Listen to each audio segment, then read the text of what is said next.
Roguelikes are the perfect choice if you enjoy games that constantly present new challenges.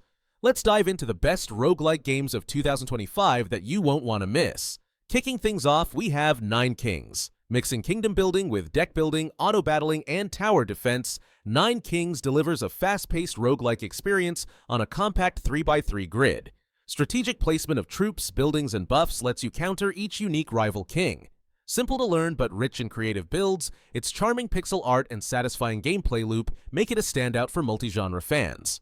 Next up is Deadzone Rogue. Set on a hostile space station, Deadzone, Rogue is a first-person shooter roguelite that hooks players with tight gunplay and smart progression. Featuring over 30 elemental weapons, stealth phases, and augment-driven builds, it shines both solo and in 3-player co-op. The blend of temporary boosts and long-term upgrades ensures each run feels meaningful.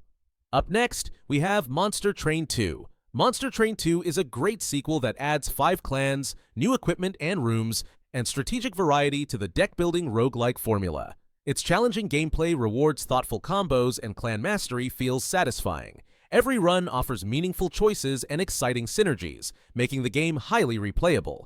Deck builders and tactical roguelike fans should play it because it's sharper and more mechanically rich. Up next, we have Elden Ring NIGHTREIGN. The bold, fast-paced multiplayer roguelike Elden Ring NIGHTREIGN turns Elden Ring's core combat into intense cooperative boss battles. Before facing Night Lord bosses, players level up and gather gear as one of 8 Nightfarers in randomized expeditions.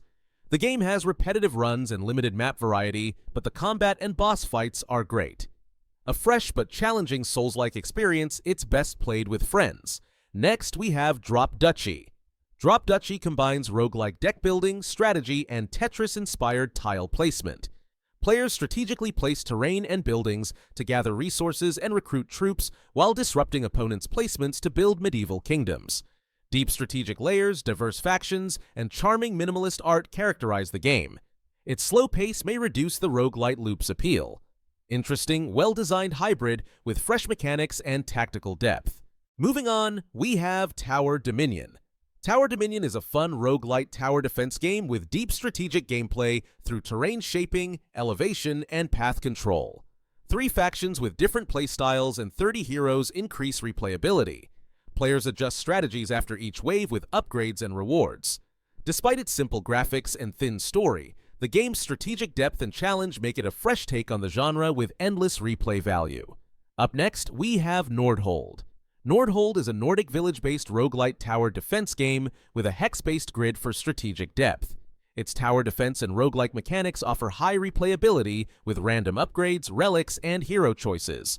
Players must balance resources against waves of enemies in the game. Nordhold's complex but accessible gameplay and evolving meta keep strategy fans engaged and rewarding despite minor balance issues. Up next, we have Conquest Dark. A top ARPG roguelite combines sword and sorcery with survivors-like gameplay, deep RPG mechanics, and a grimdark fantasy setting. Beginning naked, players fight waves of enemies with swords and magic in loot-driven missions. Some arenas are bland, but pixel art and spell effects are impressive. Next, we have Sephiria. Sephiria is a top-down action roguelite with cute pixel art and smooth combat. Get unique, synergistic playstyles by controlling a rabbit descending a mysterious tower and collecting talismans and artifacts. Strategic inventory management, responsive controls, and engaging animal NPCs make the game great. While early runs can be slow and some talismans unbalanced, its deep build system and replayability make it a standout indie roguelite, especially for Enter the Gungeon and Isaac fans. At last, we have StarVaders. The tactical deck-building roguelike StarVaders combines grid-based combat and card strategy in a unique way. With 3 mechs and 10 pilots with distinct playstyles and rich personalities, it offers deep replayability and variety. Heat management and tactical decisions are needed in the game's fast-paced battles. Over 400 cards, engaging visuals, and a compelling progression system make StarVaders a fresh, satisfying tactical RPG and deck-builder experience. Which of these roguelikes are you most excited for? Let us know in the comments, and don't forget to like, subscribe, and hit the bell for more game recommendations.